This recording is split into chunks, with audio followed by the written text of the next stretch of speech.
ये खबर उदलपुर डेसर मार्ग की है, जिसकी पोल पहले ही बारिश में खुल गई है। दरअसल इस सड़क पर जगह जगह पर गड्ढे हैं। उदलपुर चौकड़ी से जानीपुरा तक की जो सड़क है वहां पर बड़े बड़े गड्ढे पड़े हुए हैं। गड्ढों की वजह से वाहन चालकों को और खास तौर पर भारी वाहनों को आवाजाही में दिक्कतें होती है। कुंवारी इलाके का मुख्य मार्ग खस्ताहाल स्थिति में है। हादसों का खतरा बढ़ता जा रहा है। छोटे ब्रिज पर भी बड़े बड़े गड्ढे हैं। रेलिंग भी क्षतिग्रस्त हो गई है। तब स्थानीयों की ओर से आरोप लगाए जा रहे हैं कि करोड़ों की रॉयल्टी होने के बावजूद भी मार्ग की दुर्दशा है।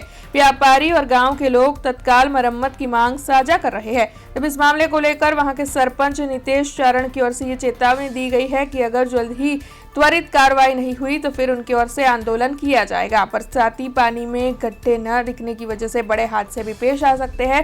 तब प्रशासन के सामने इसे लेकर स्थानीयों में रोष है और जल्द मरम्मत करवाने की मांग उनकी ओर से साझा की जा रही है। ભાઈ પટેલ, મારો અહીંયા ધંધો આવેલો છે। આ ચોકડી ઉપર દર વર્ષે એટલા બધા ખાડા પડે છે, એટલો મોટો રોયલ્ટીનો અહીં આગળ ઇન્કમ છે સરકારને, પણ સરકાર કોઈ ધ્યાન લેતી નથી।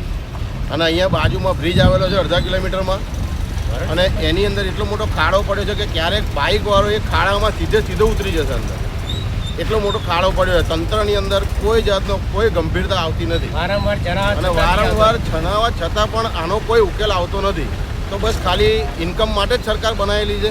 नाम सुनील पटेल है, मारी दुकान है आगळ अने आ पहला ज वरसादनी में आटलो मोटो खाड़ो थई गयो छे। एटलो मोटो खाड़ो थई गयो छे, गाड़ी ब्रेकडाउन थाय तो मोटामां मोटी समस्या एवी छे के अहीं आगळ ट्राफिक जाम थई जाय छे 2 कलाक सुधी। એટલે ટ્રાફિકની એટલી મોટી સમસ્યા થઈ જાય છે કે ગાડી જ્યાં લગી નીકળે નહીં બ્રેકડાઉનવાળી ત્યાં સુધી લાઈનો પડી જાય છે 1 કિલોમીટરની।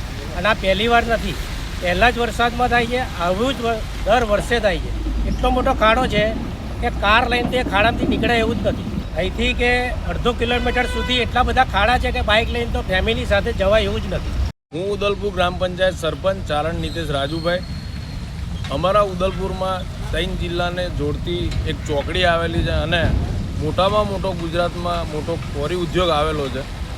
કોરી ઉદ્યોગના કારણે લાખો રૂપિયાની રોયલ્ટી પાટે છે અને મોટા મોટા અવારનવાર સાધનો જાય છે। એ સાધનો દ્વારા મોટા પહેલાં જ વરસાદમાં એટલા મોટા ખાડા પડી ગયા છે જે બાઇકોવાળાને ગાડીઓવાળાને કંઈ ખબર નહીં પડતી, હાથી ડૂબી જાય એટલો ખાડો મોટો પડી ગયો છે અને કોઈક મોટી અકસ્માતની રાહ જોઈ રહ્યું હોય એવું મને લાગી રહ્યું છે। અગાઉ બ્રિજ આગળ તો એવડો મોટો ખાડો પડી ગયો છે, જો કોઈ બાઇકવાળો અંદર પડશે ને તો એનું મોત થઈ જાય એવું મોટો ખાડો પડી ગયો છે। हमसे जुड़े रहने के लिए हमारे YouTube चैनल को सब्सक्राइब करें और नई वीडियो की नोटिफिकेशन के लिए बेल आइकॉन को दबाएं।